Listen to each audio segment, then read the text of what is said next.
ভাগীরথীর জল বাড়ায় আবার ভয়াবহ নদী ভাঙন শুরু হয়েছে পূর্ব বর্ধমানের কাটোয়ার অগ্রদ্বীপে। গত কয়েকদিন নদী ভাঙন তীব্র আকার ধারণ করেছে, ফলে বসতবাড়ি, চাষের জমি, রাস্তা চলে গেছেন নদীগর্ভে। আতঙ্কে রাত কাটাচ্ছেন নদী পাড়ের বাসিন্দারা।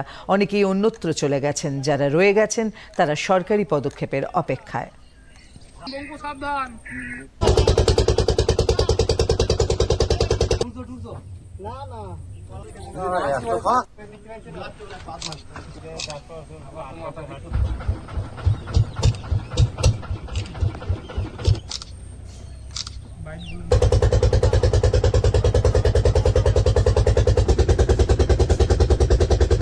এই গ্রামে যা বসতি ছিল অর্ধেক গঙ্গায় ভেঙে গেছে, অর্ধেক লোক এই জায়গা ও জায়গা অগ্রদ্বীপ, বহরা কোন কোন জায়গায় গিয়ে বাড়ি করেছে। এই গ্রামে যে লোক সংখ্যা আছে তার অর্ধেক সম্পত্তি নদীগর্ভে।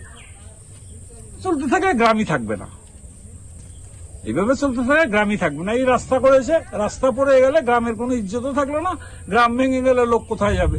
সময় মনে হয় এই বুঝি বাড়িতে উঠলো জল, এই বুঝি ভেঙে গেল সব। রাতে ঘুম হয় না, সবাই ভাবে কতটা জল বাড়লো, কতটা জল বাড়লো।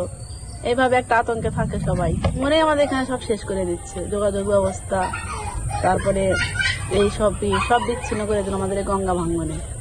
যদি কোনো না নেয় সরকার থেকে, কোনো তদন্ত না নেয়, এইভাবে যদি আপনি গঙ্গার মতো যদি গঙ্গা আসে, কত শেষ করে দিয়ে যাবে। নদীর যা ভাঙনের অবস্থা, তাতে এই কিছুদিনের ভেতরে আমার মনে হচ্ছে কিছুদিনের ভেতরে হয়তো 10-20-50টা বাড়ি উঠে যেতে হবে।